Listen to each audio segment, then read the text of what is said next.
Here they are, Nirvana.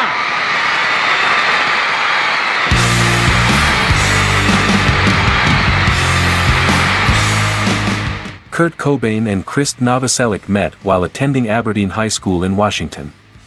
They were heavily influenced by the punk rock scene, particularly bands like the Melvins, Black Flag, and Sonic Youth. Cobain and Novoselic shared a mutual interest in creating music that was raw and energetic.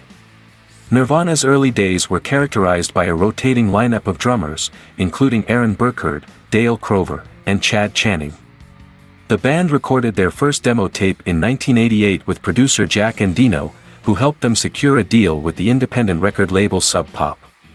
Love Buzz was released in 1988, followed by their first album, Bleach, in 1989. Bleach showcased a raw, grunge sound that combined heavy guitar riffs with Cobain's distinctive voice and lyrics.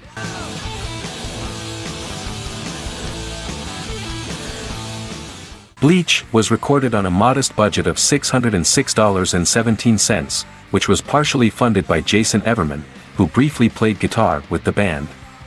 The album sold around 40,000 copies initially, which was a respectable number for an indie release. Bleach helped establish Nirvana's presence in the Seattle music scene and set the stage for their later success. In 1990, Nirvana signed with major label DGC Records. This move was facilitated by their new manager, Danny Goldberg, who believed in the band's potential to reach a wider audience. Around the same time, Dave Grohl joined the band as the drummer, solidifying the classic Nirvana lineup. Nirvana began recording their second album, Nevermind, in 1991 with producer Butch Vig. The album featured a cleaner, more polished sound compared to Bleach, and included iconic tracks like Smells Like Teen Spirit, Come As You Are, Lithium, and In Bloom. Nevermind was released on September 24, 1991, and its lead single, Smells Like Teen Spirit, became an anthem of the Generation X youth. Nevermind was a commercial success, topping the charts and selling over 30 million copies worldwide. The album's success was largely driven by the popularity of Smells Like Teen Spirit, which received heavy rotation on MTV and became a cultural phenomenon.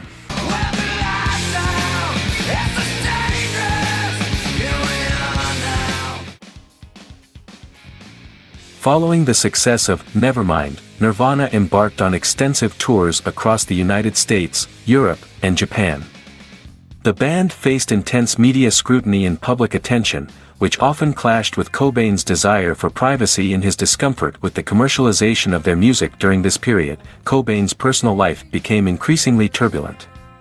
He married Courtney Love, the frontwoman of the band Hole, in 1992, and the couple had a daughter, Frances Bean Cobain. Cobain struggled with heroin addiction, chronic health problems, and the pressures of fame, which exacerbated his mental health issues.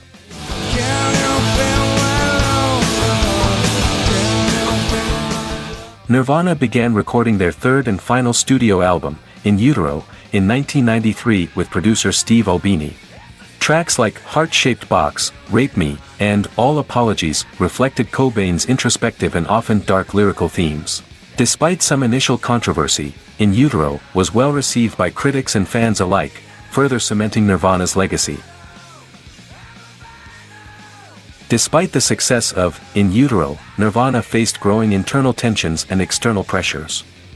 Cobain's health continued to deteriorate, and his heroin addiction worsened. The band struggled to maintain their cohesion as Cobain's behavior became increasingly erratic. Nirvana's last performance took place in Munich, Germany, on March 1, 1994. The band had planned a tour in support of In Utero, but Cobain's declining health and personal issues led to the cancellation of several dates.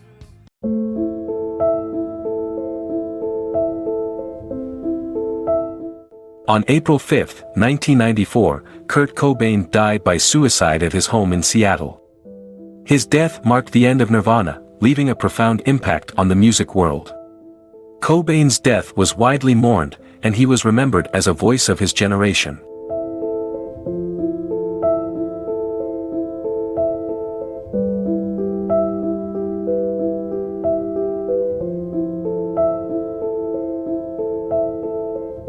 Kurt Cobain was born on February 20, 1967, in Aberdeen, Washington. His parents, Wendy and Donald Cobain, divorced when he was 9 years old, an event that deeply affected him.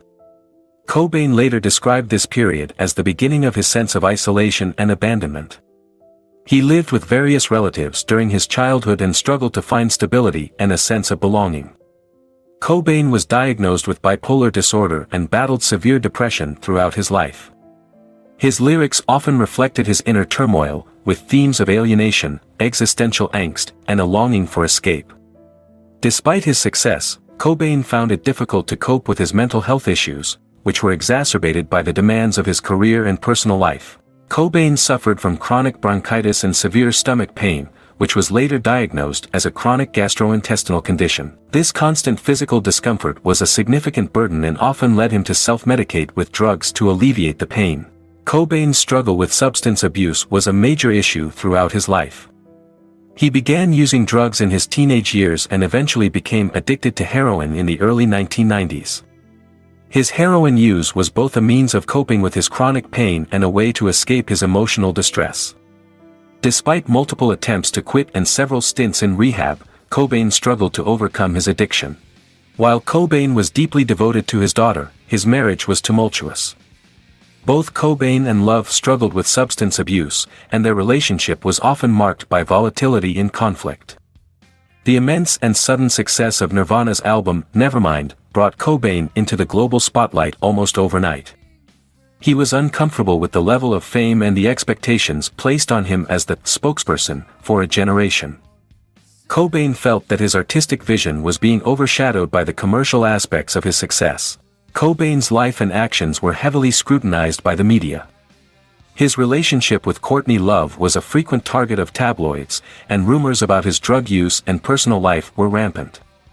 This intense media attention added to his stress and sense of invasion of privacy.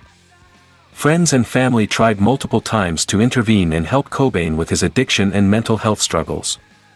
Despite these efforts, Cobain's resistance to help and his tendency to self-isolate made it challenging to provide effective support. Shortly after, Cobain's health continued to decline, and he made a suicide attempt in Rome on March 4, 1994, by overdosing on a combination of champagne and Rohypnol.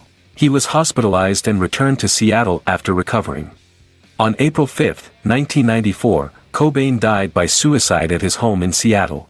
He was found 3 days later with a shotgun wound to the head. A suicide note was found nearby, in which Cobain expressed his inner pain and his feelings of inadequacy and guilt about his success and his role as a father and husband. Nirvana's influence on music, particularly the grunge and alternative rock genres, is profound. They paved the way for bands like Pearl Jam, Soundgarden, and Alice in Chains, and their music continues to inspire new generations of artists. Nevermind and In Utero are often cited as some of the greatest albums of all time. Following Cobain's death, several posthumous releases have been issued, including live albums, compilation albums, and the documentary Montage of Heck, which provides an intimate look at Cobain's life and creative process. The band's remaining members, Chris Novoselic and Dave Grohl, have continued to be active in music, with Grohl achieving further success with his band Foo Fighters. Nirvana's music, characterized by its raw emotion and powerful lyrics, remains a defining part of the 1990s music scene. Their story is a poignant reminder of the challenges of fame and the enduring power of music to connect with people on a deeply personal level. Nirvana's induction into the Rock and Roll Hall of Fame in 2014 is a testament to their lasting impact on the music world. I finally have been prescribed the right stomach medicine after 6 years of being in constant pain. Finally, I haven't had a stomach problem for like over a year now. No, they never figured out what it was. I mean, most gastrointestinal doctors don't know anything about the stomach diseases. They just have a PhD, you know? They get paid a lot of money for pretending and prescribing you different drugs, and it's a total scam as far as I'm concerned, because I've been going to doctors for 6 years, and I've tried every drug available except for this one last one that's brand new, and it finally worked. May as well become a junkie, because I felt like a junkie every day, you know. You know, waking up starving, forcing myself to eat, you know, barfing it back up. It's like, you know, just imagine trying to eat your 3 meals a day and just concentrating and just crying at times, just like, I'm in pain all the time, you know.